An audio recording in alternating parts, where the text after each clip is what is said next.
Muy bien.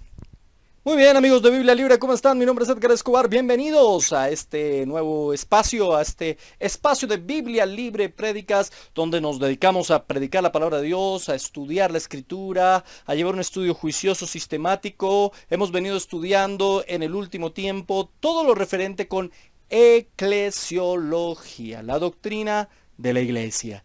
¿Qué es la iglesia? ¿Cómo funciona la iglesia? ¿Cuáles son las características de la iglesia? Y seguimos, hoy es nuestro cuarto episodio alrededor de este tema de la iglesia, así que para nosotros es un placer, es un gusto, es una alegría enorme poder compartir con ustedes este tema y poder sumergirnos en la palabra, en la historia, en los conceptos bíblicos, en cómo se interpreta la escritura. Un saludo para todos los que ya están conectados con nosotros, a todos los que escriben cosas muy bonitas, los saludo, los abrazo, Dios les bendiga. A los que no escriben cosas bonitas, sino nos critican o nos juzgan, Dios los bendiga, los abrazamos, les amamos, les queremos muchísimo. A los que no les gusta mi peinado, mi peluqueado, mis hermanos queridos, la Biblia dice, nadie os juzgue por comida o bebida, por días de reposo, por luna nueva. Y no veo que en ese versículo diga, pero por peluqueado sí. Así que si no le gusta mi peluqueado, le amamos mucho, pero pues a mí sí. Y me peluqueo yo mismo, así que bueno, tampoco es que tenga mucho, así que no hay problema.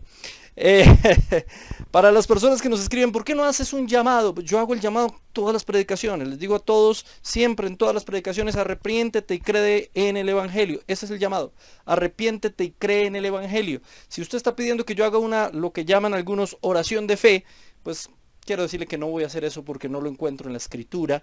Y alguno me dirá, pero Romanos 9:10, el que confesare con su boca que Jesús es el Señor y declara con su corazón que Dios le levantó de los muertos será salvo. Ahí no me está hablando de una oración de fe. Está diciendo quién es salvo. Aquel que confiesa con su boca y cree de corazón. Fin.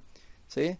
Pero no tengo la costumbre wesleyana de hacer ese llamamiento a que hagan una oración, repita después de mí, porque no lo encuentro en la Escritura. ¿Sí? Mi llamado, si usted puede revisar nuestra prédica sobre el llamamiento. El llamado físico que yo hago es arrepiéntete y cree en el Evangelio. El llamado interno lo hace el Señor. Aquel que se arrepiente de verdad y cree en el Evangelio es porque el Señor le ha llamado. Muy bien. Y bueno, hay una cantidad de mensajes, unos buenos, unos malos, no importa, no importa, bienvenidos. Me alegra verlos, me alegra compartir con ustedes. Me alegra estar compartiendo la palabra de Dios. Y hoy tenemos un tema muy bonito, el tema de las marcas de la iglesia. Digamos que dentro de esta sección de eclesiología tenemos una subsección, que es la de cómo identificar una doctrina o una iglesia de falsa doctrina. Y esa la hemos dividido en estos primeros cuatro mensajes. Y hoy terminaremos esa subsección con este tema de las marcas de la iglesia. Pero primero vamos a orar, vamos a darle gracias al Señor, porque el tema de hoy es supremamente interesante. Espero acabarlo, espero terminar el tema en el día de hoy. Cierra sus ojos, incline su rostro, por favor. Vamos a glorificar el nombre de nuestro Señor en oración. Bendito Dios y Padre Celestial, te damos muchas gracias por estar con nosotros en el día de hoy, por la vida, por estar juntos, por compartir por este medio de la internet, Señor, por poder compartir con nuestros hermanos. Gracias porque en la semana hemos estado proyectando, hemos estado orando, hemos estado, Señor, buscando tu rostro para que nos ayudes a saber el camino a seguir y las decisiones a tomar todos los días de nuestra vida. Yo coloco a todos los que están viendo este video en vivo y en diferido, para que les bendigas, para que les hables, para que llegues a su corazón y a su vida, para que, Señor, toques cada minuto y cada instante su ser, para que puedan ellos humillarse ante la poderosa mano de Dios, al igual que yo, y podamos todos aprender de tu palabra, Señor. Todos debemos tener un espíritu enseñable, una actitud de discípulos, una actitud de estar listos a aprender cosas nuevas, cosas diferentes. No cerrar nuestra mente simplemente por preconceptos antes concebidos, sino estar dispuesto y con un corazón amigable, apacible y listos a escuchar lo que dice la Sagrada Escritura. En el nombre del Padre, del Hijo y del Espíritu Santo. Amén y amén. Gracias damos a nuestro amado, soberano y maravilloso Señor Jesucristo por estar con nosotros. A todos los que se han venido sumando, a todos los que se han venido, compartan, denle like, suscríbase, haga comentario en la caja de comentarios. Todo eso hace que este video rote más y llegue a más personas. Y hemos estado trabajando la pregunta de, bueno, ¿cómo identifico una iglesia de falsa doctrina? ¿Cómo sé que en la iglesia donde yo estoy asistiendo me están predicando una doctrina verdadera y no me están predicando una falsa doctrina? Todas las iglesias, todas dicen que son la iglesia verdadera. Que ellos sí tienen la doctrina que es. Los testigos de Jehová lo dicen, los mormones lo dicen, los judaizantes lo dicen, los de la doctrina de la prosperidad, del reino ahora, el movimiento de la fe, lo dicen, ellos son, y todos dicen, nosotros nos regimos solo por la palabra de Dios. ¿Cómo sé yo? ¿Cómo puedo identificar yo que eso es real? Pues eso lo hemos venido analizando a través de la escritura en diferentes momentos en estos 4 mensajes, pero hoy vamos a llegar a un punto clave porque es que esa misma pregunta, la que estoy haciendo en este mismo instante, fue exactamente la misma pregunta que se hicieron los primeros padres reformadores. Después de la reforma protestante de Martín Lutero, los primeros protestantes, los primeros cristianos protestantes que querían volver a la esencia del evangelio, se encontraron con que básicamente todo el mundo estaba interpretando la Biblia como se le venía en gana y se dieron cuenta que tampoco era así. Estaba bien hacer de acceso público las escrituras a todas las personas, pero eso no implicaba que cada cual pudiese interpretar la Biblia libremente como se le viniera en gana. Y aquí es donde debemos diferenciar 2 conceptos fundamentales. Uno es el libre examen de la escritura y el otro es la libre interpretación de la escritura. Lutero siempre abogó, y cuando hablo de Martín Lutero estoy hablando del personaje de la Reforma Protestante que en 1517 colocó en la catedral de Wittenberg las 95 tesis que dio inicio a esa reforma y a este movimiento que intenta volver a la iglesia a sus fuentes principales, primordiales y sobre todo a la escritura. Y Lutero siempre abogó por el libre examen de la palabra. Por eso tradujo la Biblia del griego al alemán.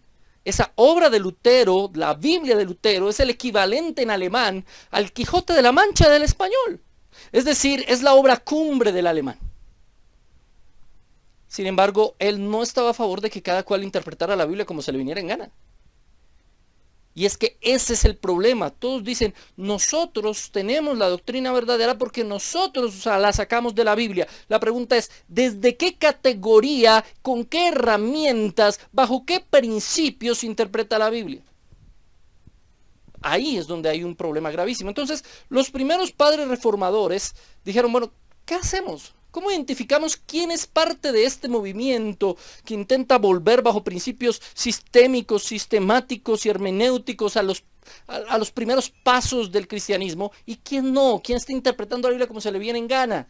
Porque ya habían múltiples interpretaciones y habían múltiples puntos de vista y habían múltiples diferencias. Hay cosas que son esenciales y cosas que no son esenciales. Ya ellos lo sabían. Eso no es algo que yo me inventé. Eso no es algo nuevo. Ellos ya sabían que habían cosas esenciales y fundamentales y cosas no tan importantes. Así que ellos van a decidir, bueno, tenemos que buscar bíblicamente cuáles son las marcas de la iglesia. Así lo denominaron. Y varios de ellos, bueno, van a organizarse. Algunos van a sacar 8 marcas, 9 marcas de la iglesia. Otros van a sacar, como Calvino, una sola que sea bíblica, pero pues eso no significaba mucho, la verdad. Porque todos decían ser bíblicos. Para Calvino, un hombre que escribió cientos de libros, pues era un poco más sencillo, ya que tenía un conocimiento muy profundo de la escritura. Pero cualquiera que no conociese la escritura podía sacar un concepto que para él era bíblico y afirmar, no, es que lo que yo estoy diciendo es bíblico, ¿quién me va a decir a mí que no? Entonces, la mayoría, y básicamente en el catecismo de Westminster, ellos van a sacar 3 marcas. Y ya vamos a ver todo eso. Eso lo vamos a estudiar. Entonces, ellos van a sacar 3 marcas de la iglesia.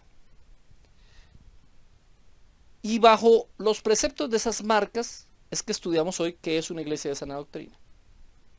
Pero antes de profundizar en esas 3 marcas de la iglesia, tengo que explicar que en la actualidad, hoy en día, existen 3 grandes grupos de iglesias cristianas protestantes. En esos 3 grandes grupos de iglesias cristianas protestantes existen subgrupos. O sea, dentro de estos 3 grupos no piensan lo mismo. Hay diferencias dentro de ellos mismos.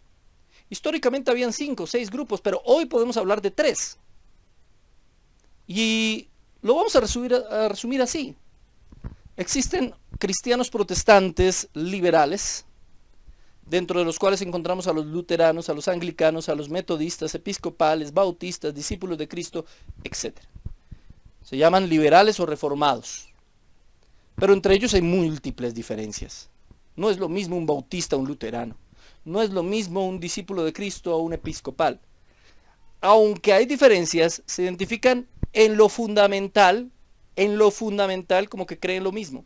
Aunque hoy en día ya en la modernidad los luteranos, por ejemplo, los anglicanos, podríamos poner eso en cuestionamiento. Estos son los que surgieron directamente de la Reforma en el siglo XVI.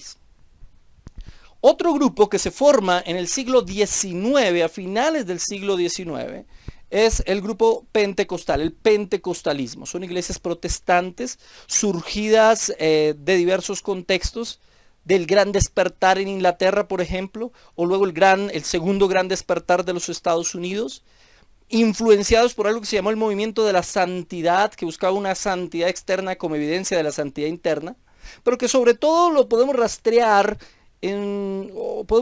su origen en lo que se conoce como el movimiento de la calle Azusa o el avivamiento de la calle Azusa, donde estas personas comenzaron supuestamente a hablar nuevas lenguas. Pero ellos en principio creían que eran idiomas, tanto así que algunos de ellos se fueron a países muy lejanos cuyos idiomas no sabían, pensando que ellos podían hablar ese idioma porque ya habían tenido el bautismo en lenguas. Cosa que les resultó muy mal porque fracasaron, ya llegaron allá y no entendían a nadie ni nadie los entendía a ellos.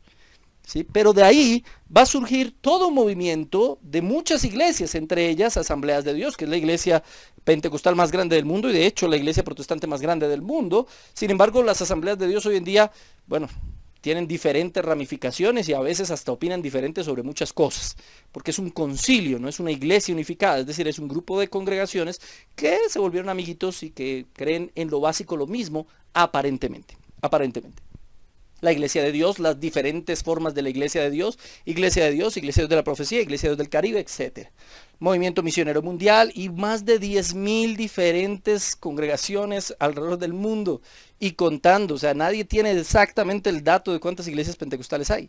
Y en tercer lugar tendríamos que hablar de lo que conocemos como las iglesias neopentecostales o carismáticas. Estas van a surgir alrededor de los años 60 en los Estados Unidos, a raíz de un nuevo impulso a los carismas o dones del Espíritu Santo, y se van a centrar mucho en las sanidades, en los milagros, en creer que los dones están sobre las personas.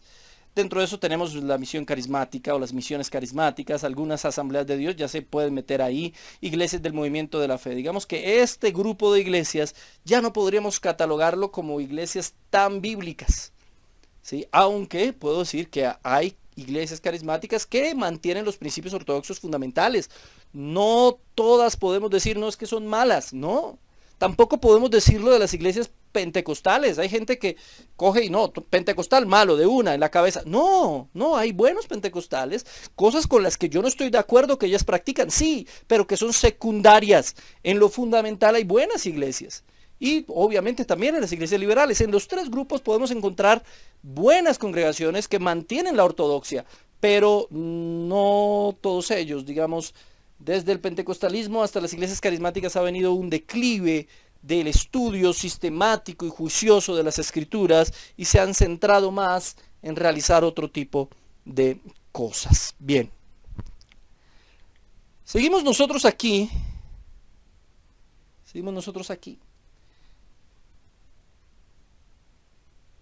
Entonces, en la Reforma, mis queridos amigos, buscaron cómo definir que una iglesia fuera bíblica. Y sacaron básicamente tres marcas, básicamente tres cosas importantes para definir que una iglesia era bíblica o no.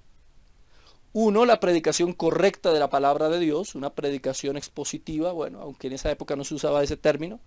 Dos, la administración de las ordenanzas, y a esto me refiero con la cena del Señor y el bautismo. Y tres, una disciplina congregacional. Y vamos a ver cómo estas tres cosas van a ser transversales a la Escritura e indispensables para definir si estas iglesias que nosotros vimos aquí son o no son de sana doctrina. Son o no son iglesias donde debiéramos ir, asistir y escuchar la palabra de Dios. Entonces miremos de qué consta cada uno de eso. Primero, predicación correcta de la palabra de Dios. Mateo 28, 19 al 20. Analicemos ese texto que lo hemos tocado otras veces y podemos seguirlo tocando y cada vez le sacaremos algo distinto. No porque tenga un diferente significado, sino porque su significado es muy profundo.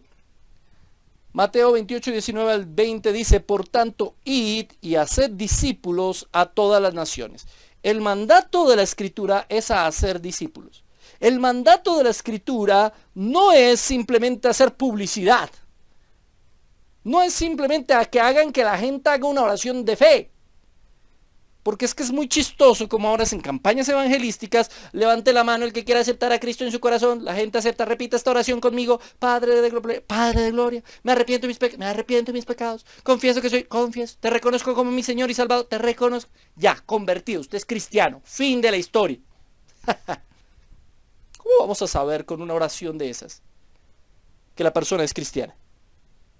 No es por eso que sabemos que una persona es cristiana. Muchos de los que hacen la oración de fe lo hacen porque están buscando algo a cambio, una sanidad, un milagro, alguna cosa, dinero. Otros porque los impulsan y les pegan así con el codo y pase, a ver, escuche. No. ¿Cómo sabemos nosotros que las personas a las que les hemos predicado la palabra realmente son cristianos? Porque se convierten en discípulos de Jesús y dan fruto digno de arrepentimiento. No porque hacen una oración. Cuando estábamos hace muchos años que yo trabajaba en una iglesia pentecostal, de hecho, porque yo comencé siendo pentecostal, nos mandaban un reporte, y era muy chistoso. Hoy lo pienso y digo, qué cosa tan graciosa esta. Y en el reporte tocaba escribir: ¿cuántos convertidos este mes? Y a todos los pastores les tocaba escribir eso, pues, como para controlarlos, ¿no? Pues, usted sabe, hay que hacer que el pastor haga algo, así que ¿cuántos convertidos tuvo este mes, pastor? Entonces uno ponía 50 convertidos. Oh, ¿cómo evangelizaba este pastor?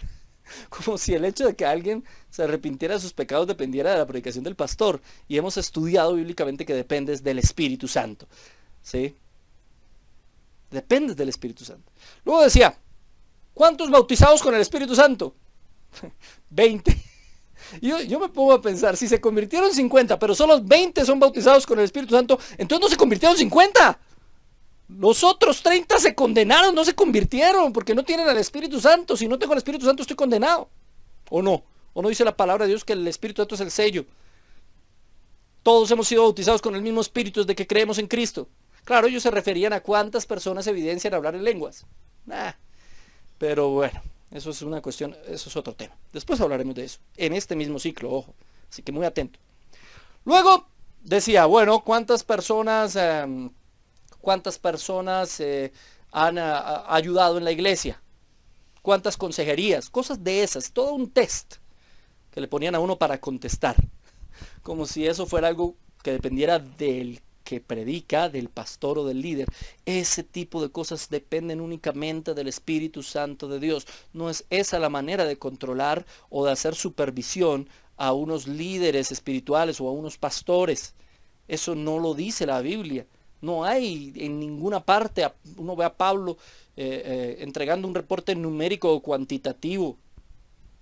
Él sí fue llamado por los apóstoles a preguntarle qué era lo que estaba predicando, no más. Pero no les presentó un reporte cuantitativo. Veas, en Tesalónica conseguimos 200 personas, papá. 200, no, eso no es bíblicamente. Ahora, lo que sí es bíblico es hacer discípulos. Y mira lo que dice: a todas las naciones, bautizándolos. Es muy importante ese bautizándolos, porque implica que el bautismo sí es una marca de la iglesia, lo que implica que aunque el bautismo no salva de manera directa, sí salva de forma indirecta, como dice Pedro, porque el bautismo nos lleva o nos manda a llevar una buena conciencia delante de Dios. El bautismo no salva, sabemos que lo único que salva es creer en Jesucristo, pero el bautismo es una evidencia necesaria e inevitable de cualquier verdadero cristiano. Una persona que se considera verdadera cristiana y no se bautiza, póngalo en duda. No, pues que vive en el desierto. Bueno, está bien, entonces esperemos hasta que acumulemos agua para que bautice. Pero vive al lado de una piscina y no se quiere bautizar, o de un río. Alguien me dirá y vendrán acá. El bautismo tiene tantas cosas. Después hablaremos también del bautismo. Pero no es que se tiene que bautizar en un río para que se lleve los pecados. Ese tipo de cosas piensa la gente. Después analizaremos eso. Aquí estoy generando preguntas. No me pregunten ahorita porque no ese es el tema, pero llegaremos allá. Usted no puede perderse las prédicas. Luego dice, en el nombre del Padre y del Hijo y del Espíritu Santo. Clarito, la fórmula bautismal. Padre, Hijo y Espíritu Santo. Si usted no cree esto, vaya al video de Biblia Libre, porque tampoco es el tema de hoy, donde habla precisamente de esto, de la fórmula bautismal. Luego dice, y aquí es a donde quiero llegar, enseñándoles que guarden todas las cosas que os he mandado. ¿Cuál es la misión? Además de, es decir, desde que comienza en el verso 19 hasta el verso 20, lo que está mandando el Señor es a predicar y a enseñar, y por medio de esa enseñanza a ser discípulos. ¿Pero predicar qué? Todas las cosas que os he mandado. ¿Algunas? Unas sí y otras no. Las que me convenga, las más bonitas, las que suenen más chévere. No. Todas las cosas que os he mandado. Porque hay iglesias que seleccionan y escogen qué van a predicar y qué no. Hay iglesias que se enfocan en un solo tema. Entonces aquí vamos a predicar de la sanidad, solo sanidad. Y todo el tiempo es sanidad, sanidad, sanidad, sanidad, sanidad. ¿Y lo demás qué? ¿Dónde quedó la santidad? ¿Dónde quedó el arrepentimiento? ¿Dónde quedó la santificación? ¿Dónde quedó todos los demás temas que tiene la Escritura, que son un montón? Hay otros que se enfocan solamente en, aquí vamos a hablar simplemente de, no sé, de la familia. Vamos a hablar de la familia, la familia, la familia, la familia. Lindo, es bonito hablar de la familia. ¿Y la doctrina dónde queda? ¿Dónde queda la doctrina? Es que lo importante es la familia. ¿Y es que acaso la doctrina no tiene nada que ver con la familia? Claro que sí, es que la doctrina se hizo para la familia, para el individuo, para el grupo, para la iglesia, para todos. Entonces, cuando la palabra de Dios dice, miren, enseñen todas las cosas que les he mandado, está incluyendo absolutamente todo. Una iglesia debe ser equilibrada, debe intentar tener un equilibrio en la enseñanza de absolutamente todos los temas que la Biblia incluye. No debe excluir unos temas para darle prioridad a otros temas, porque eso va a ser desequilibrada la enseñanza. Hay iglesias donde usted nunca le enseñan doctrina, nunca. Nunca. Todas las predicaciones son motivacionales, algunas hasta bíblicas son. Pero entonces todas les hablan a usted de cómo comportarse con el esposo, cómo comportarse con la esposa, cómo comportarse con los hijos, cómo... Sí, eso es bonito, eso hay que hablarlo, claro que sí, la Biblia nos da pautas de eso, sí. Pero yo no puedo hacer todas las predicaciones de eso. Del éxito, del triunfo, de superar los dolores, de superar las tristezas. Amén, bonito predicar de eso. Pero yo no puedo enfatizar toda la enseñanza de eso. Y hay iglesias que jamás tocan doctrina, nunca le tocan doctrina. Nunca le solucionan problemas doctrinales. Nunca le explican qué es la iglesia. Y lo dejan para unos seminarios específicos. ¿Se han dado cuenta? Es que vamos a hacer seminarios y ahí en los seminarios sí les enseñamos. ¿Quién dijo que eso era para seminarios? Y algunos cobran. Entonces, si yo no puedo pagar, yo no puedo aprender la doctrina del cristianismo. ¿Qué nos mandó el Señor a predicar? Todo lo que Él había mandado, no una parte, no un pedacito, no lo que me convenga, no lo que llame más gente, no lo que suene más bonito, no lo que sea más motivacional, no, todo lo que Él ha mandado. Y soy absolutamente claro con esto, porque es uno de los errores más comunes en las congregaciones. Ahora, hablar de doctrina es esencial. Hablar de doctrina es fundamental. Pero viene a nosotros la pregunta. Hermano, usted muchas veces nos ha hablado de doctrina ortodoxa. Nos ha hablado de doctrinas de primer orden, de segundo orden y de tercer orden. Si no sabe de lo que estoy hablando, visite nuestros videos, sobre todo las conferencias en Argentina, allí toqué mucho este tema. Y la pregunta es, hermano, ¿cuál es la ortodoxia? ¿Qué es? ¿De dónde sale? ¿Qué es eso de la ortodoxia? ¿Qué es lo que todos debemos creer para considerarnos una iglesia de sana doctrina? ¿Qué es? Lo primero que tenemos que tener claro, cada vez que usted escucha un mensaje de su pastor o que escuche un mensaje por internet, es si estas doctrinas son lo que ellos están predicando. Si estas doctrinas no es lo que ellos están predicando, entonces no es de sana doctrina. Así de sencillo. Si su pastor nunca predica doctrina, angústiese porque usted no sabe lo que él cree. Si solo predica motivación y solo predica el campeón que hay en ti, y solo predica... No, preocúpese. ¿Usted sabe lo que cree? ¿Usted sabe lo que cree alrededor del bautismo? ¿Usted sabe lo que esa persona cree alrededor de la cena del Señor? ¿Usted sabe lo que esa persona cree alrededor del pecado, de la vida eterna? Entonces miremos qué es la doctrina ortodoxa. Lo primero que podemos encontrar para construir la doctrina ortodoxa, para construir lo que debe ser predicado, es el credo de Nicea. Y alguno me dirá, ¿cómo así que el credo de Nicea? ¡Ajá! Yo he leído en internet y en Facebook, y leí en unas paginitas por ahí de internet, que el concilio de Nicea era un concilio satánico y del diablo. Y eso fue manipulado por Constantino por allá en el año 300 no sé tantos. Y ese fue el que armó todo eso para armar la doctrina cristiana y creer en la Trinidad y cosas. Ay, Dios mío, ay, Dios mío. Ay, Dios mío. Ahí están los conspiranoicos, que son los que creen en este tipo de cosas. Pero déjeme decirle que hay que leer. En la clase anterior veíamos cómo Jesucristo es la piedra principal del ángulo, los apóstoles son los pilares fundamentales, pero nosotros construimos sobre ello. Los primeros que construyeron iglesia y que formaron y que organizaron y sistematizaron la doctrina cristiana de manera universal fueron los obispos de Nicea. Los que fueron reunidos, sí, fueron reunidos por Constantino, claro que sí. Y Constantino presidió el concilio de Nicea. Yo no digo que no. Ahora, ¿cuál era la intención de este señor Constantino, que era emperador del Imperio Romano? Unificar el imperio. ¿Le importaba a él la doctrina? No le importaba para nada la doctrina. No le importaba. Pero había discrepancias graves. Y él, como buen político, porque en esa época todos los imperios se unificaban alrededor de las creencias religiosas. Así que Constantino, como buen político, se dio cuenta de esas diferencias religiosas tan grandes que había. Y básicamente eran diferencias alrededor de la deidad de Cristo, porque había un grupo dirigido por un señor que se llamaba Arrio. Los arrianos creían que Jesús no era Dios, que Jesús fue creado por Dios. Se fundamentaban en algunos versículos bíblicos, conocían bien la Biblia, de hecho la conocían bien, y manipulaban muchos de los textos para justificar el hecho de que Jesús no era Dios.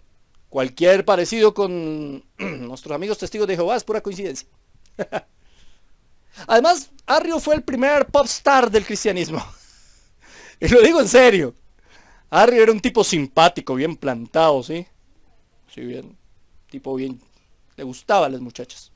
Y además de eso, este señor Arrio hablaba muy bien, era muy elocuente en su prédica y cantaba. También cantaba, por eso les digo, fue el primer pop star del cristianismo. En su época, antes de Arrio, hubo muchas otras herejías. Desde el principio del cristianismo hubo múltiples herejías donde la gente pensaba lo que se le daba la gana. Pero Arrio tuvo un impacto especial por su carisma, por su pinta, por su carácter, por su hermosa y melodiosa voz y porque en esas canciones que él componía metía todas sus doctrinas de que Jesús no es Dios. Todo eso lo metía ahí, de hecho. ¿Sí?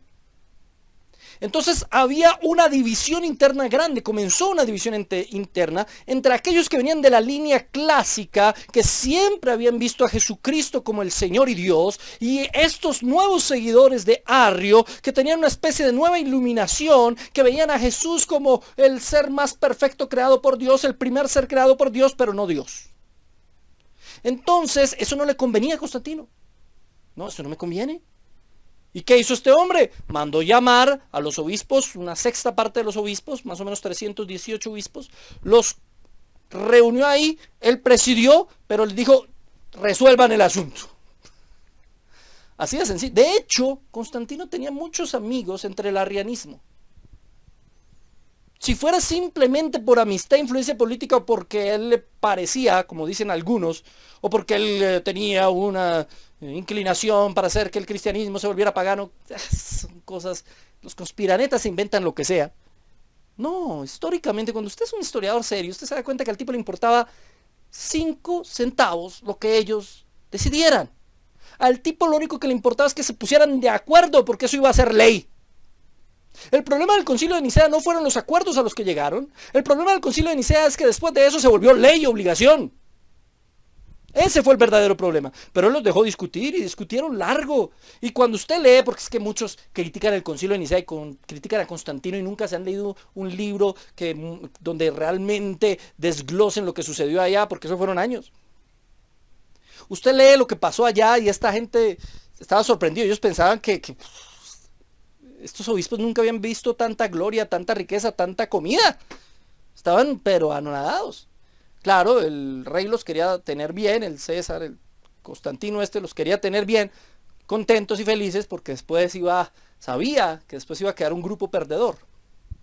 Y ese grupo perdedor obviamente fue la minoría, los arrianos. Aunque habían tres facciones, digámoslo así. Estaban los trinitarios, los que creían que era Jesús de la propia esencia de Dios. Estaban los arrianos que creían que no, que Jesús no era eso se llama en griego heterousías, es decir, de una esencia diferente a la esencia de Dios. Y había unos terceros que decían que no, es que Jesús es de una esencia parecida a la esencia de Dios. Conousías.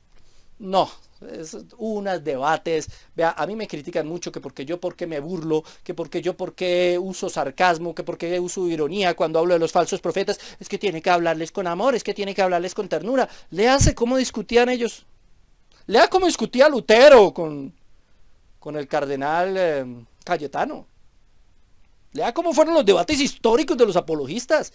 Esta gente sí se decía cosas feas. Yo los trato bonito. En serio, ya porque hoy en día hemos avanzado y porque ya no insultamos a la gente. Pero en esa época eso fue durísimo. Eso se insultaron.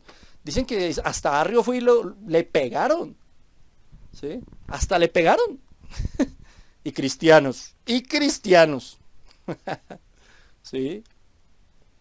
Pero hay un momento en ese concilio de Nicea donde llega un hombre que se llamaba Atanasio. Y Atanasio da semejante exposición bíblica, argumentando por qué la Trinidad es una doctrina bíblica, por qué Jesús sobre todo es Dios en esencia. Y la gente quedó, pues, no tenemos cómo contradecir eso. A raíz de eso escribieron lo que conocemos como el credo de Nicea. No es exactamente el mismo credo que reza la Iglesia Católica. Atención. Porque alguno dirá, no, es que el credo eso es de los católicos. No. Alguno me dirá, no, es que en el concilio de Nicea ahí fue donde surgió la Iglesia Católica. Tampoco. De hecho, dentro de los 318 obispos que fueron allá, no estaba el obispo de Roma. Ese no estaba. Mandó 2 delegados. Y los delegados ni siquiera presidieron, casi ni hablaron. A dolor de nuestros amigos católicos, Roma tuvo muy poca incidencia en lo que se definió definitivamente en el concilio de Nicea. Muy poca, básicamente ninguna. Así que eso de que ya estaba el Papa y era el obispo de Roma, no, en esa época ni siquiera le llamaba Papa. Y no era muy importante tampoco, pese a que la ciudad era muy importante, pero en el concilio como tal no tuvo gran influencia. Roma casi ni apareció ahí.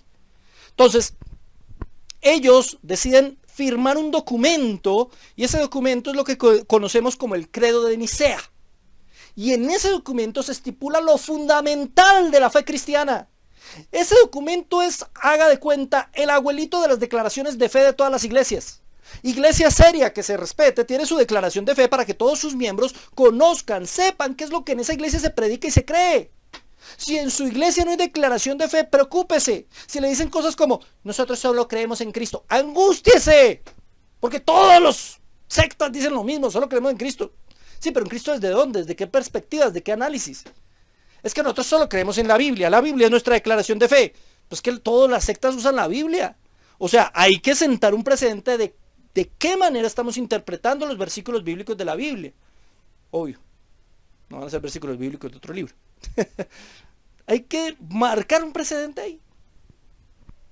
Entonces, estos señores en el concilio de Nicea van a construir el credo.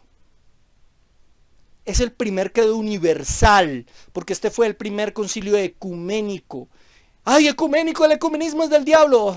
Cuando hablo de ecuménico me refiero a universal, es decir, hubo representantes de todas las iglesias existentes en ese momento. De hecho, Lutero habla del concilio de Nicea como el concilio más santo de los concilios.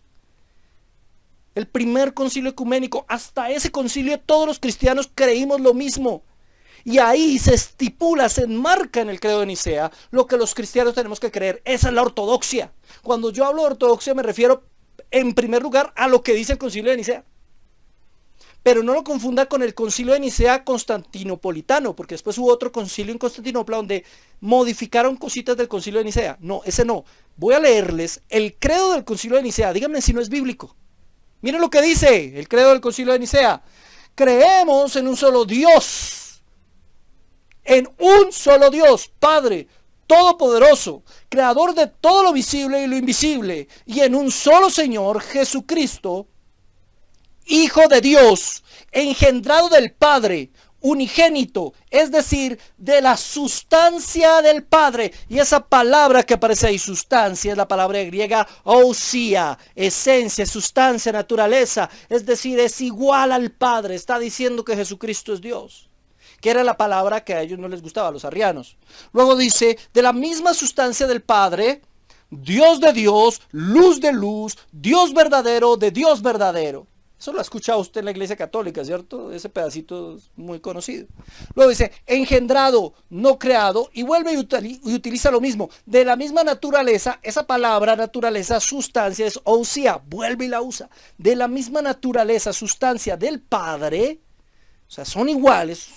Jesucristo es Dios, está diciendo, por medio del cual todo fue hecho, y lo que está en el cielo y lo que está en la tierra, que por nosotros los hombres y por nuestra salvación bajó y se encarnó y se hizo hombre y padeció y resucitó al tercer día y subió a los cielos y vendrá a juzgar a los vivos y a los muertos, y en el Espíritu Santo. Lo primero que hace es hablar del Padre, del Hijo y del Espíritu Santo. Eso es lo que hace el credo. Esto es lo que todos los cristianos creemos. Debemos creer si nos consideramos cristianos. Y luego remata diciendo esto, vea. Pero a los que dicen, hubo un tiempo en que Cristo no existía, y antes de nacer no existía, y fue hecho de lo inexistente, o que dicen que es de otra sustancia o esencia, o creado, o convertible, o mudable, el Hijo de Dios, a esos los anatematiza la Iglesia católica y apostólica. Y cuando aquí habla de Iglesia católica, mire cómo está. Este es el credo original, dice católica y apostólica, no dice romana. Les recuerdo, el obispo de Roma no estuvo ahí. Ya les enseñé en la clase pasada que cuando se refiere a Iglesia católica nos está hablando de universal, la Iglesia universal que se basa en los planteamientos de los apóstoles. Era básicamente un texto defendiendo la deidad de Cristo y defendiendo la Trinidad, defendiendo la obra de Cristo en cada una de sus partes. Esta es la ortodoxia. Hasta el Concilio de Nicea es lo que todos los cristianos hemos creído en todas las épocas, en todos los tiempos de la historia, y lo que todos los cristianos debemos creer. Esta es la ortodoxia. Por ahí el vecino puso música ya. Esta es la ortodoxia, mis hermanos queridos. ¿Me hago entender? Esto es lo que la Biblia enseña, pero ellos lo sistematizan y lo ponen en un lenguaje no exactamente bíblico. ¿Y a qué me refiero con un lenguaje no exactamente bíblico? Uy, hermanos, eso ya sonó raro, eso sonó herejía. Mis hermanos queridos, los arrianos querían justificar sus argumentos a punta de manipular versículos bíblicos. Así que estos hermanos que sacaron el credo de Nicea dijeron, ok, vamos a evitar que ellos manipulen los versículos bíblicos, sistematizando la doctrina cristiana en un lenguaje lógico y racional. Porque no necesariamente la Biblia usa a veces lenguaje lógico, pero ellos van a usar categorías bastante lógicas y racionales porque entienden que Dios nos hizo como seres racionales, lógicos, pensantes. Por eso no tiene nada de malo que una iglesia tenga una declaración de fe. Hay hermanos fanáticos que dicen, no, ¿cómo que declaración de fe? Con la Biblia es suficiente. No, mi hermano, es que Dios nos dio una razón para pensar, para sistematizar y para decir, es que esto es lo que la Biblia enseña. ¿Cómo así que? No tiene nada de malo estudiar teología, no tiene nada de malo de estudiar una teología sistemática. Hay iglesias donde le dicen a usted, es que eso es del diablo, eso de estudiar teología, es que los teólogos son los más ateos del mundo. Sí hay teólogos ateos, no lo niego, sí hay teólogos ateos, claro que hay teólogos ateos. Es absurdo, pero hay. Pero eso no implica que no podamos estudiar teológicamente la Escritura. De hecho, es nuestra responsabilidad. El Evangelio de Juan, por ejemplo, es un evangelio netamente teológico y las categorías que usa son categorías teológicas. Pablo en muchas de sus cartas utiliza categorías filosóficas griegas, incluso cita en ocasiones a poetas griegos, porque saben y entienden que tienen que utilizar un lenguaje lógico para poder entender la Escritura. Porque lo que les importa es entender la Escritura. Y a veces la Escritura es tan del cielo, es tan maravillosa y tan compleja que algunos la usan y la manipulan. Toda falsa iglesia y toda falsa doctrina tiene la Biblia debajo del brazo. Todos tienen la Biblia debajo del brazo y todos dicen predicar una sana doctrina. Y todos dicen predicar el verdadero evangelio de Jesucristo. Pero mi hermano querido, eso tenemos que comprobarlo. En primer lugar, yo no puedo tocar nada de esto del credo de Nicea. Nada. Si alguien cree algo diferente a lo que acabo de leer yo en el credo de Nicea, cree algo que no está en la Biblia. Y por lo tanto, algo que es una herejía. Y este es el credo de Nicea original. Y alguno mira, ¿y el credo de los apóstoles? El credo de los apóstoles era algo más lúdico, pedagógico, y no lo escribieron los apóstoles. Sí, pero contiene básicamente lo mismo en principio. Luego a esto le hacen unas modificaciones. Pero bueno, lo que nos interesa es el credo de Nicea. Eso es la ortodoxia. Número 2, hay verdades teológicas fundamentales, inamovibles, incuestionables, que si usted en otro lugar le predican algo diferente, eso es falsa doctrina y ese es un falso maestro. Y no es que me las inventé yo. Ojo, yo no puse estas categorías. No fue que a mí se me ocurrió, oiga, a mí me gusta esta doctrina, esta no, esta saquémosla. No, estoy hablando de la doctrina histórica protestante cristiana. La Trinidad. La Trinidad es una doctrina absolutamente bíblica. Ay, pero es que la palabra Trinidad no está en la Biblia. Pues la palabra Biblia tampoco. ¿Me hago entender? Hay muchísimos conceptos que se infieren de la Escritura inevitablemente.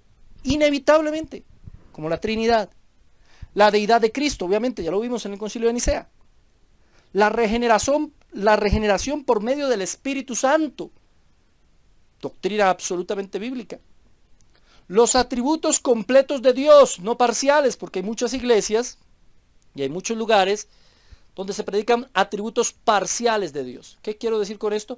Te hablan del amor de Dios, pero no te hablan de la justicia de Dios, por ejemplo. Ya, cuestiónate. Si Dios es amor, Dios también es justo. Te hablan de la omnipotencia de Dios. Qué bonito hablar de la omnipotencia de Dios. Qué lindo hablar de la... Pero no te hablan del castigo de Dios. A Dios hay que verlo completo, en toda la plenitud de lo que marca la Escritura, que es Él en su naturaleza y en su esencia. ¿Sí? La salvación eterna. Si alguien te habla de algo diferente a la salvación eterna, es falsa doctrina. Y también la condenación eterna. Ojo, esto es parte de la doctrina fundamental y la verdad teológica. La condenación eterna. El cristianismo histórico nunca ha aprobado el aniquilacionismo. ¿Qué es el aniquilacionismo? Esa falsa doctrina que dice que los que no creen en Jesucristo van a ser destruidos y desaparecerán de la existencia. Eso no es lo que dice la Biblia. La Biblia nos habla de una condenación eterna y una salvación eterna. Fin de la historia.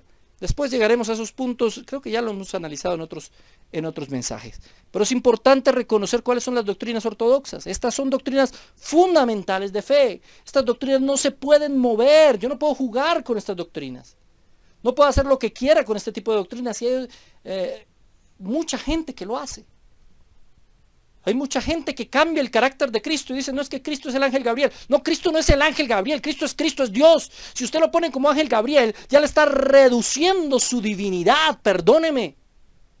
Porque es que Cristo no va a venir aquí a pelear con el diablo, discúlpeme. Cristo con una sola palabra ya lo derrotó. Es que no podemos disminuir la divinidad, el poderío de la gloria del Señor. Y quien predique algo diferente a eso, está predicando una herejía.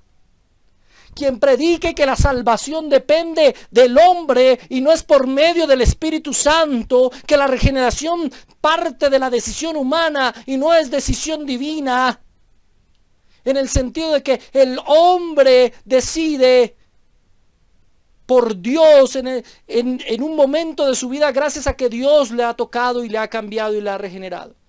Aunque eso no tiene que ver con el orden de salvación precisamente. Y aquí es donde vamos al tercer punto. Pero antes miremos este versículo. Hebreos 6. Por eso sigamos aprendiendo más y más. Ojo. Sigamos aprendiendo más y más, dice. Y luego dice, hasta que lleguemos a ser cristianos, ¿qué? Maduros. Si a usted en su iglesia, en la congregación donde asiste, en la congregación donde usted va, solamente le enseñan humanismo, solamente le enseñan cositas bonitas y solamente su propósito es hacerlo llorar, usted nunca va a madurar como cristiano. Si usted no le enseñan doctrina, usted no madura como cristiano, no entiende. Y todo el tiempo va a estar pidiendo oración, por favor, estoy muy mal. ¿Sí? No estoy diciendo que pedir oración esté mal. Estoy diciendo que cuando usted vive mal, vive mal y vive mal y vive mal, hay algo malo en su formación. Cuando usted vive llorando y vive llorando, hay algo malo en su formación doctrinal como cristiano.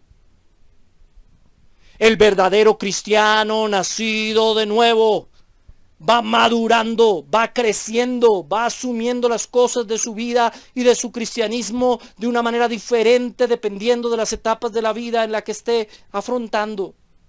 Y tiene la capacidad de, por medio de la doctrina, porque la doctrina sí importa, de enfrentar su vida de una manera más madura cada vez. Y luego dice, dejemos de ocuparnos de las primeras enseñanzas. Hay iglesias que se centraron en las primeras enseñanzas, en lo básico, en lo fundamental, y no profundizaron nunca, y entonces usted nunca madura. Las primeras enseñanzas que se nos dieron acerca de Cristo, y no sigamos hablando de cosas simples. Dejemos de hacer lo malo, sigamos a Cristo y dejemos de pecar para no morir. Miren cómo él dice, no sigamos hablando de cosas simples. Esta es la traducción del lenguaje actual. Seguramente en Hebreos 6 de la Reina Valera dice un poquito distinto. Pero me gusta mucho porque esta es muy clara. Dejemos de pensar en cosas simples. Dejemos esos mensajes light. Esos mensajes inclusivos. Inclusive hay muchas declaraciones de fe inclusivas. Declaraciones de fe que no quieren ofender a nadie para que todo el mundo pueda entrar. Entonces no definen si creen que la salvación se pierde o no definen si creen que Dios predestinó o no. No, esas declaraciones de fe son light. Lo dejan ahí para que todo el mundo quepa, para que todo el mundo entre. Cuando usted mira lo que ellos definieron ahí en el Concilio de Nicea, encontrará que fueron absolutamente radicales. Esto es lo que creemos. Esto es lo que enseña la Biblia. Absolutamente radicales. Ay, no, entonces el cristianismo es exclusivo. Claro que es exclusivo para el que Dios quiere, para el que Dios salva, para el que Dios rescata, para los hijos de Dios. Ahora nosotros debemos procurar que todos aquellos que no conocen a Cristo lo conozcan para que sean incluidos en la iglesia de Cristo. Debemos predicarle la palabra de Dios a todo el mundo para que se arrepientan de sus pecados y vengan a los pies de Cristo y confiesen que el Señor Jesucristo es Dios. Pero esa obra no la hacemos nosotros. La hace el Espíritu Santo de Dios. Y luego dice, ya sabemos que debemos confiar en Dios, que debemos, mire lo que dice acá, vuelve y recalca ahora el autor de Hebreos, que para algunos es Pablo y para otros no, que debemos bautizarnos. También sabemos que los que creen en Cristo reciben el Espíritu Santo. Ay, aquí no puedo evitarlo. No puedo evitarlo. Ahorita que les estaba hablando de eso que me hacían llenar cuando estábamos allá en la primera congregación donde llegamos. ¿Cuántos recibieron el Espíritu Santo? ¿Qué dice el autor de Hebreos? Los que creen en Cristo reciben el Espíritu Santo, fin. ¿Quiénes reciben el Espíritu Santo? ¿Solo algunos de los que creyeron? No, todos los que creyeron en Cristo. Y luego dice que los muertos volverán a vivir y que habrá un juicio final. Si usted mira este capítulo 6 de Hebreos, encuentra básicamente una especie de declaración de fe, una especie de credo, como el credo de Nicea. Está resumiendo esos mismos principios acerca de Cristo, acerca de la palabra, acerca de vivir en santidad, acerca del bautismo, acerca del Espíritu Santo, de la regeneración, acerca del juicio final. Si usted está en una congregación donde no creen que va a haber un juicio final, mi hermano querido, esa congregación no es de sana doctrina. Los cristianos creemos que Jesucristo volverá a juzgar a vivos y a muertos. pero es que en mi iglesia creen que hay 4 juicios finales. Que hay 3 juicios, que hay 2 juicios. Bueno, sí. Esas diferencias no son tan profundas, pero lo cierto es que el principio fundamental sí es que va a haber un castigo para los injustos y una recompensa para los justos. Ese es un principio ortodoxo. Ese principio no se puede mover. Que si es antes, durante o después del milenio, eso no es ortodoxia. Lo importante es que va a suceder. Eso sí es ortodoxia. Que en mi iglesia me dicen que Cristo no regresa, que lo importante es que la iglesia siga predicando la palabra. Ojo, eso no es ortodoxia. Lo ortodoxo es que Cristo volverá. Lo ortodoxo no es pensar que Cristo volverá en miles de años, no. Y eso a mí me parece en contra de la ortodoxia. Porque la Biblia es clara cuando todos los apóstoles, incluido el mismo Pablo, declaran que Cristo viene pronto. Como termina precisamente Juan diciendo, oh, ven, sí, ven, Señor Jesús. Sabían que venía y querían que viniera y que volviera. Esa es la misma actitud que debe tener un verdadero cristiano. Entonces, este versículo, estos versículos de Hebreos en el capítulo 6 del verso 1 y 2 son supremamente fundamentales. Y tercero, para saber qué es la ortodoxia, las 5 solas. Las 5 solas son fundamentales para saber si nuestra iglesia es o no es de sana doctrina. Si usted nunca ha escuchado el término 5 solas en su iglesia y lleva 20 años siendo cristiano, angústiese. No le han enseñado nada de lo que significa ser cristiano. Usted le daría lo mismo estar en la iglesia cristiana protestante o estar en la iglesia católica. Le daría la misma cosa. Porque usted no sabe cuál es nuestra diferencia. Hasta aquí lo que he explicado básicamente es, en términos generales, lo mismo creen los católicos. En términos generales eso mismo creen los católicos. ¿Pero qué nos diferencia de ellos? Las 5 solas. Eso es lo que hace que seamos cristianos protestantes. Y resulta que hoy en día muchos que se dicen ser cristianos protestantes, seguidores de la reforma protestante del siglo XVI, ya ni conocen las 5 solas ni las creen. Pero las 5 solas son tan bíblicas como cualquiera de las otras doctrinas que acabamos de ver. Son absolutamente escriturales. Primero, sola escritura. Solo por medio de la escritura. La escritura es nuestra única regla de fe, enseñanza y doctrina. Tenemos teología sistemática, sí, eso construye iglesia. Tenemos declaraciones de fe, sí. Sí. Pero la declaración de fe es solo eso, es una declaración de algo que dice la Biblia. Y no es nuestra fuente de doctrina. Nuestra fuente de doctrina es la Biblia. Si algo en la declaración de fe contradice un principio bíblico ortodoxo, entonces la declaración de fe tiene que estar hecha a un lado y la Biblia tiene que estar por encima. Pero para eso hay que tener herramientas de interpretación bíblica correcta. Entonces la Biblia, eso es muy diferente a lo que creen nuestros amigos católicos, que creen que no solamente la Biblia es la regla de fe, sino que ellos además de la Biblia creen que es regla de fe la tradición.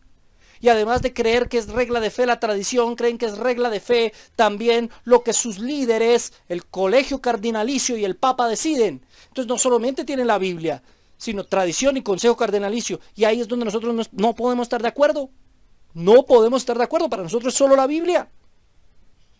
Porque creemos que el papa es infalible, pero ellos creen que el papa es falible, creemos nosotros. Ellos creen que el papa es infalible ex cátedra. Es decir, ellos creen que el papa no se equivoca cuando habla de fe. Y nosotros creemos que el papa se puede equivocar muchas veces. Si no fuera así, no se habría contradicho un papa con otro papa. O sea, se han contradicho en la historia una cantidad de veces. Ya Lutero se lo decía a Cayetano. Los papas se han contradicho entre ellos. Uno dice una cosa y el otro va y dice otra, hablando de fe, no estoy hablando ni siquiera de política, pero los católicos no lo aceptan, no.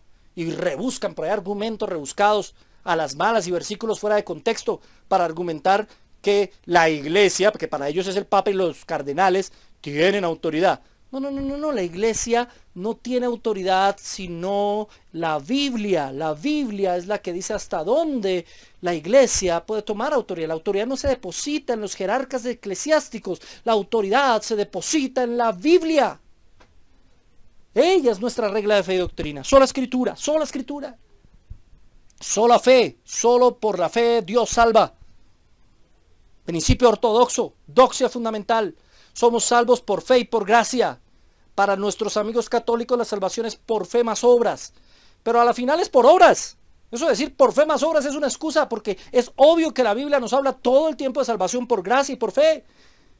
Pero ellos justifican buscando en Santiago por allá, cuando dice que la fe sin obras es muerta, entonces justifican que las obras salvan. Y lo que realmente está diciendo Santiago es que las obras son la evidencia de la fe verdadera. Que no tenga buenas obras es porque no tiene fe. Que la fe lo ha salvado, pero nos salvó, como dice la Escritura, y lo hemos analizado aquí en Biblia Libre muchas veces, para buenas obras que fueron preparadas para nosotros desde antes de la fundación del mundo. Todo eso es lo que enseña la Escritura. Yo podría hacer una predicación de cada uno de estos puntos. Estoy resumiéndolo. Si usted no conocía esto, bienvenido al protestantismo. Solo gratia, solo por gracia somos salvos. Es decir, es un regalo inmerecido que Dios nos da. Es un regalo inmerecido, no podemos hacer nada para recibirlo. Solo por gracia somos salvos. Solo Cristo salva. Solo a través de Cristo somos salvos.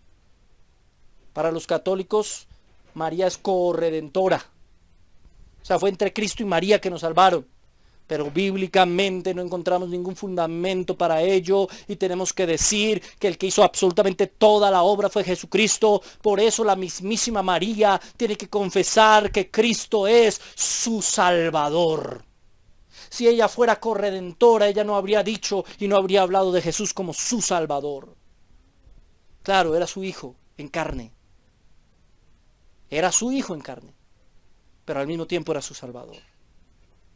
Y esa dicotomía es muy difícil que la entiendan los amigos católicos que han estado idolatrando a María durante tanto tiempo, aunque juren y rejuren y digan que no, porque ellos la veneran, mas no la adoran. Eso dicen, pero en la práctica, en la praxis, el culto que le rinden a María es tal vez más grande que el que le rinden al mismísimo Cristo. Y es así de sencillo.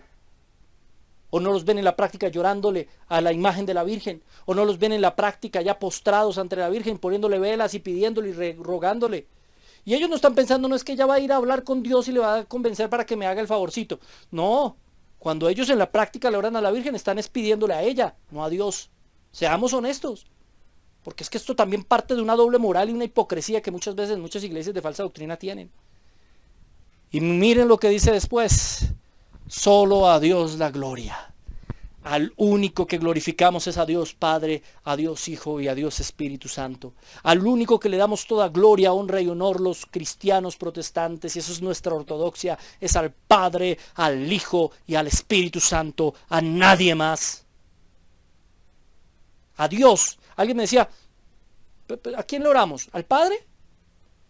¿O le oramos al Hijo? ¿O le oramos al Espíritu Santo?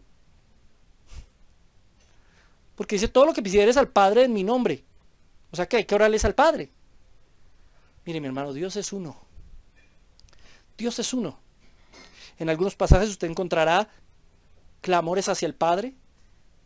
En otros lugares encontrará hacia el Hijo, en otros lugares hacia el Espíritu Santo. Técnicamente tenemos que orar al Padre en el nombre del Hijo y por la intercesión del Espíritu Santo, por la obra del Espíritu Santo. Pero independientemente es Dios. Es Dios en unidad.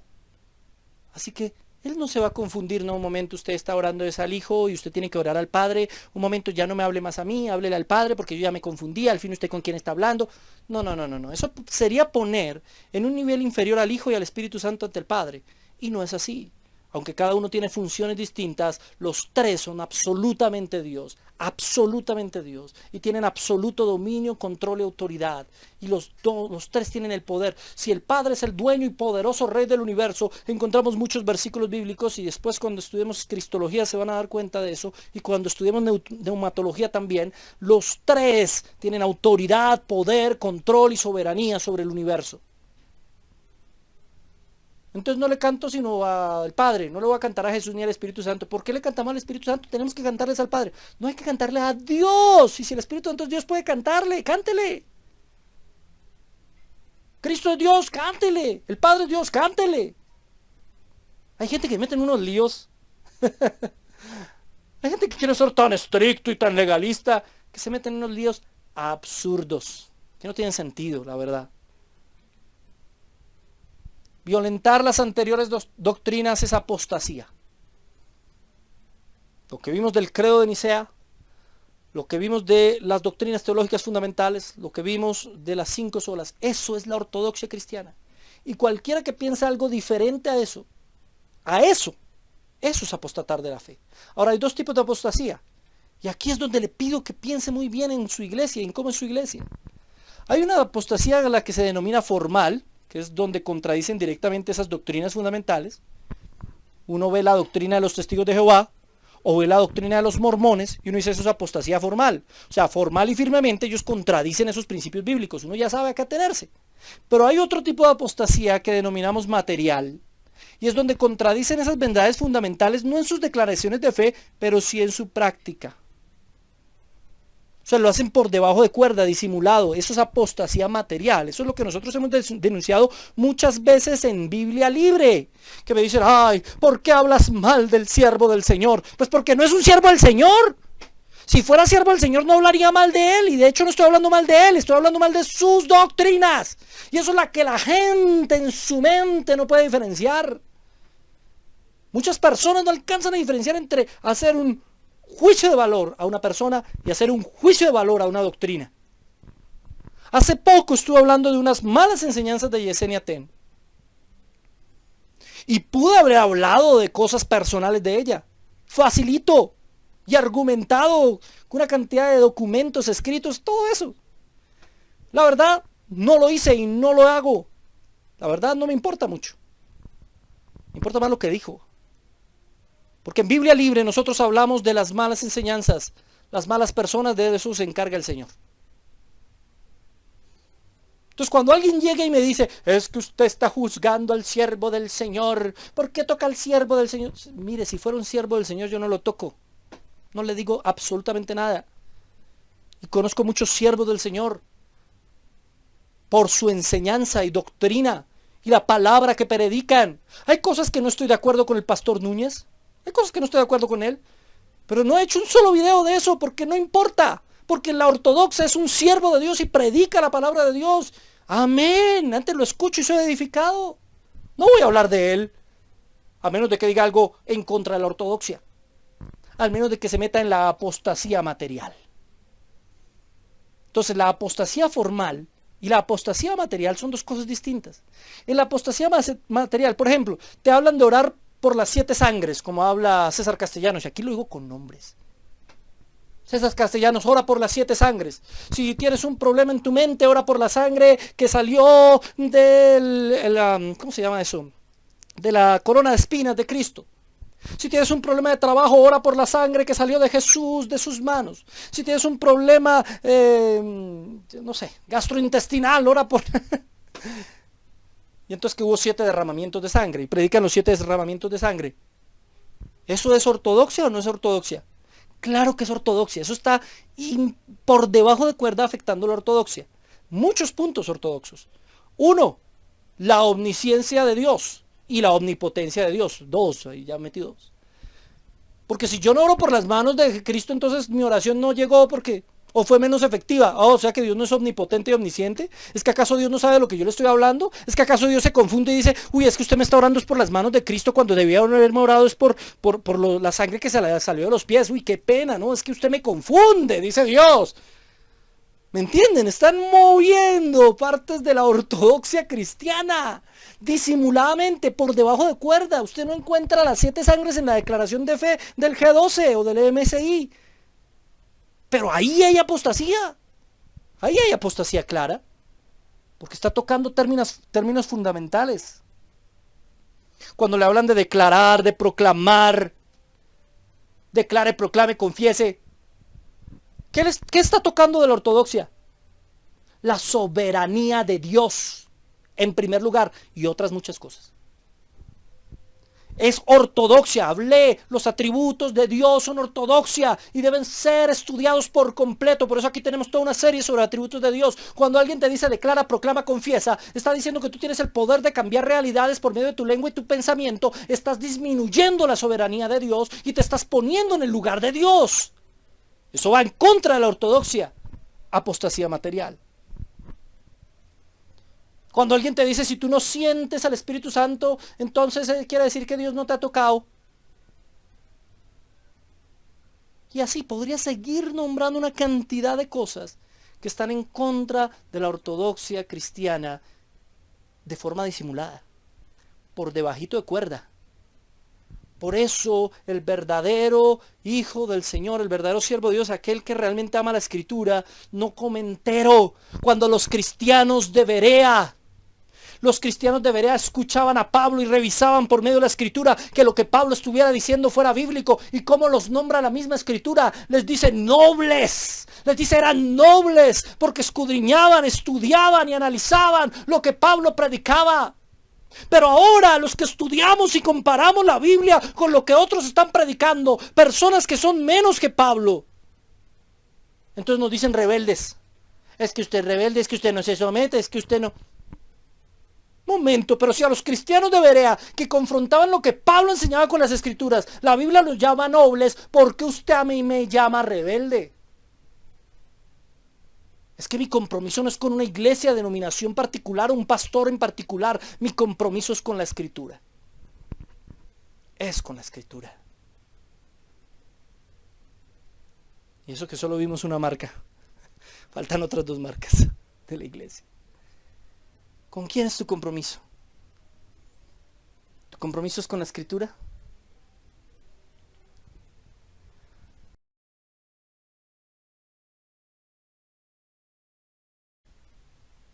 Ya. Ahora, hay doctrinas no esenciales. No esenciales. Como por ejemplo, doctrinas de interpretación subjetiva. Esas doctrinas no son esenciales. Usted no puede considerar que alguien es hereje por una doctrina de interpretación subjetiva. Por ejemplo, la prohibición del pantalón. Para mí eso no es doctrina bíblica. Para mí no lo es. Pero si usted, señora o señorita, no quiere usar pantalón y va solo a usar falda, úsela. No se va a condenar por eso, hágale. Pero yo no veo nada de malo.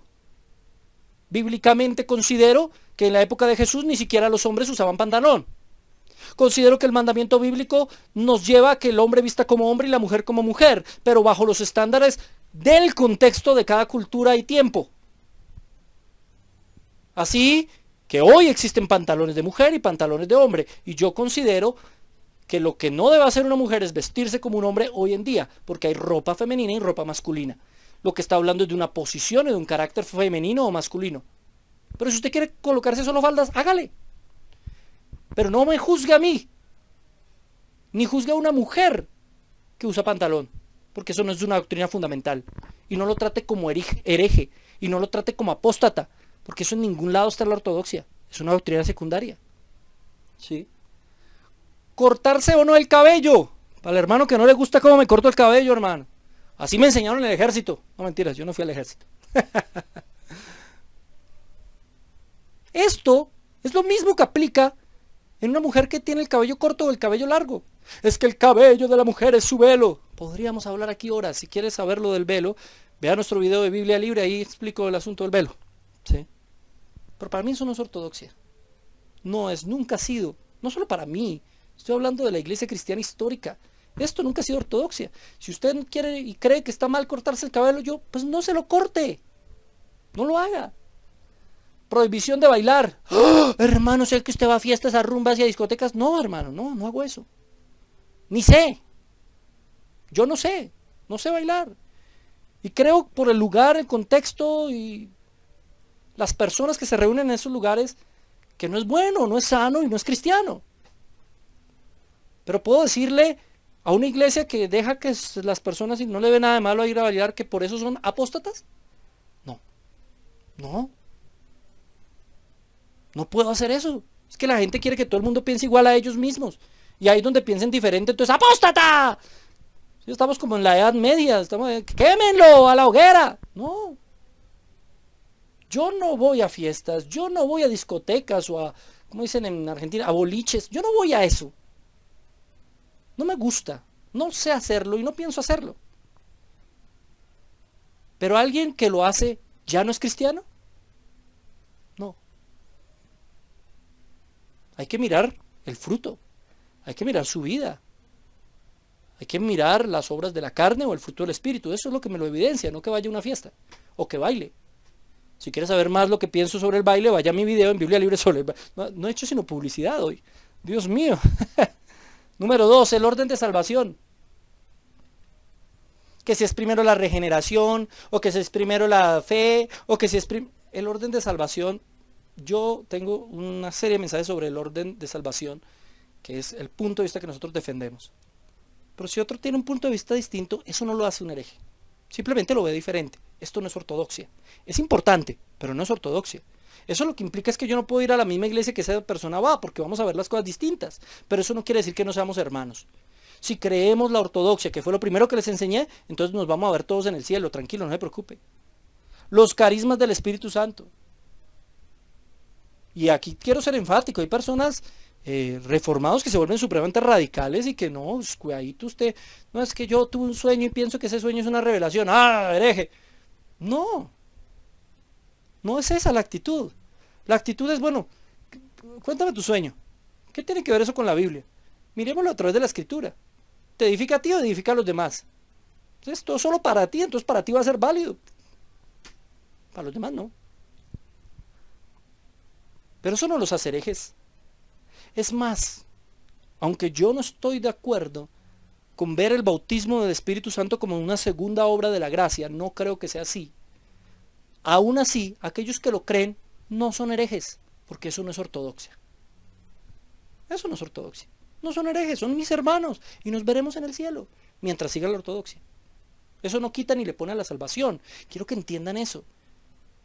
Y con esto lo que intento es que los cristianos, porque es que muchos defienden la sana doctrina, pero muchos se vuelven fanáticos, legalistas, se vuelven con su dedo acusador simplemente. Ay, pero usted también señala a muchos. Señalo a muchos por cuestiones ortodoxas. Estas cuestiones, explico mi punto de vista, pero siempre digo, esto no es ortodoxia. Siempre digo, esto no es fundamental para salvación.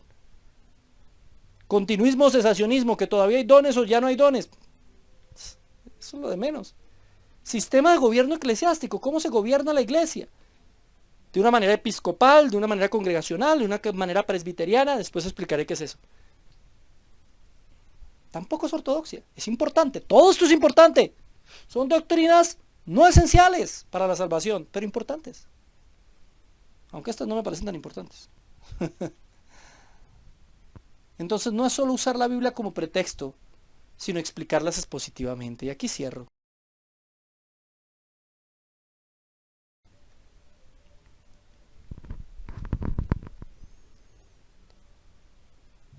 Perdón, es Nehemías capítulo 8 y dice: venido el mes séptimo, los hijos de Israel estaban en sus ciudades y se juntó todo el pueblo como un solo hombre en la plaza que está delante de la puerta de las aguas y dijeron: Esdras el escriba que trajese el libro de la ley de Moisés, el cual Jehová había dado a Israel.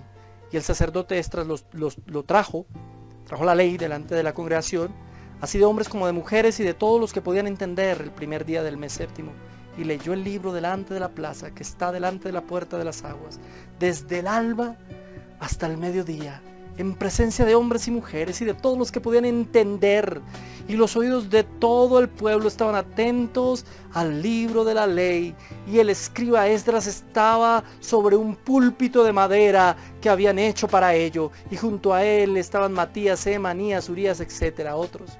Verso 5, abrió pues Esdras el libro a ojos de todo el pueblo, porque estaba más alto que todo el pueblo, y cuando lo abrió todo el pueblo estuvo atento.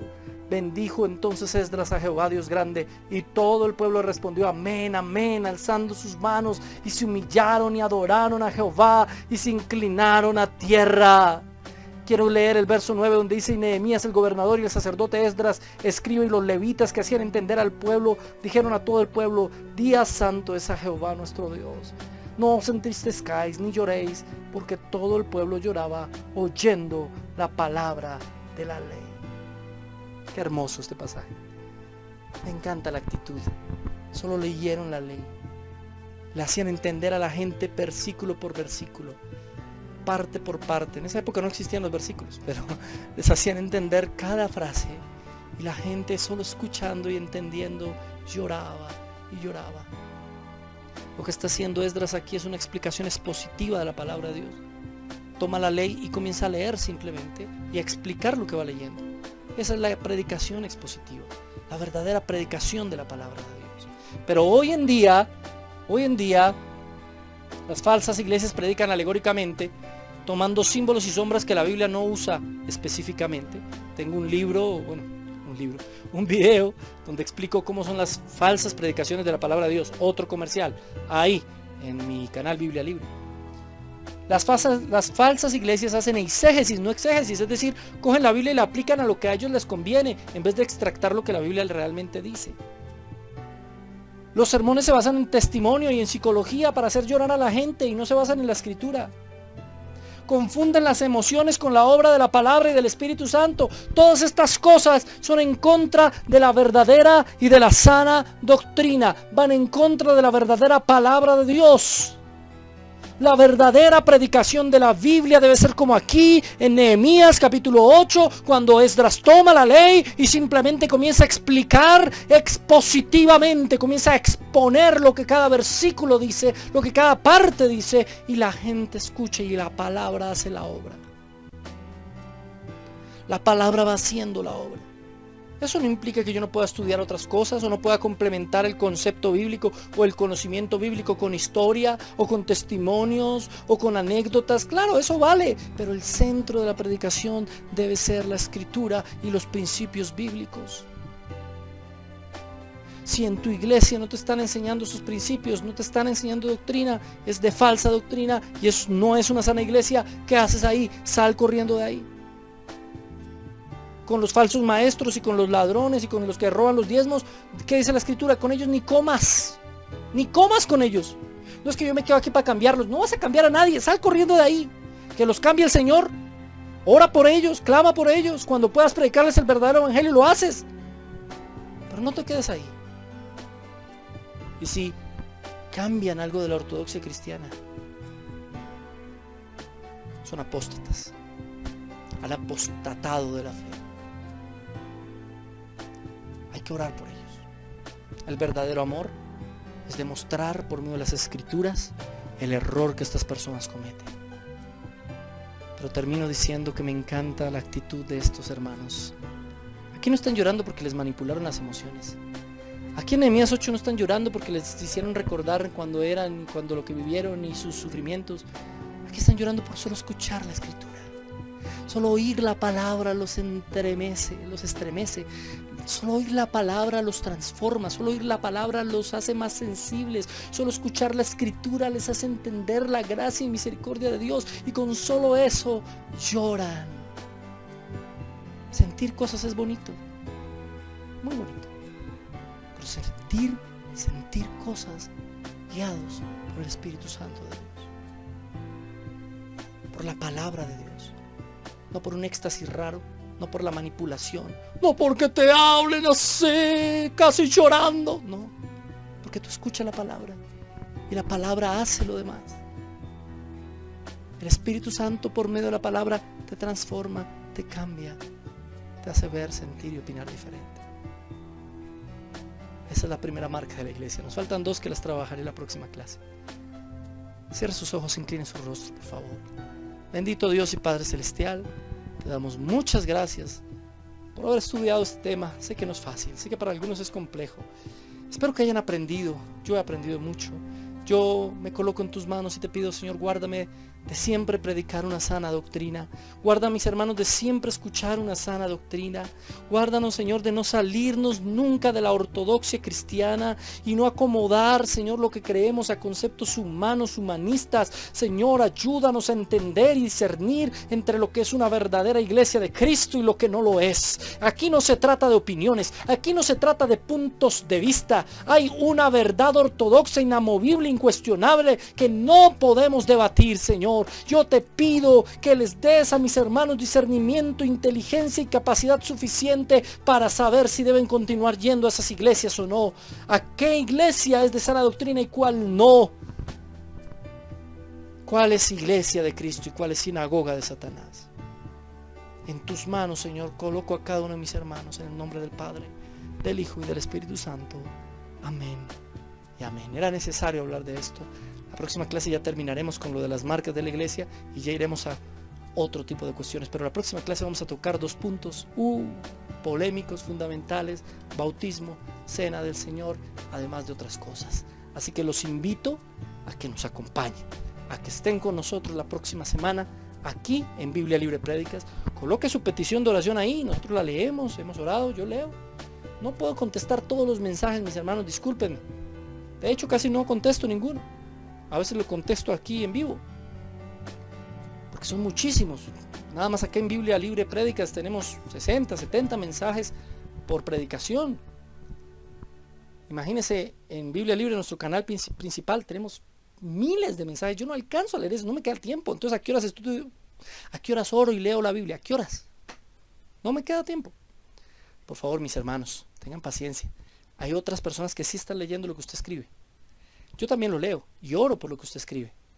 Pero también hay gente en el equipo de Biblia Libre que lee todos esos mensajes, ora por cada una de esas peticiones y a veces la responden. Cuando ustedes hacen preguntas y no la contesté yo personalmente, pero a veces gente de nuestro equipo la contesta. Les invito a que se unan con nosotros en Facebook, también en nuestro grupo de Facebook de Biblia Libre. Ahí usted puede unirse, compartir, escuchar predicaciones de otros maestros que hacen parte de nuestro equipo de Biblia Libre, escuchar palabra de Dios, recibir material, etc. Únase a nuestro Facebook de Biblia Libre. Nos vemos la próxima semana en una nueva prédica, aquí en Biblia Libre Prédicas.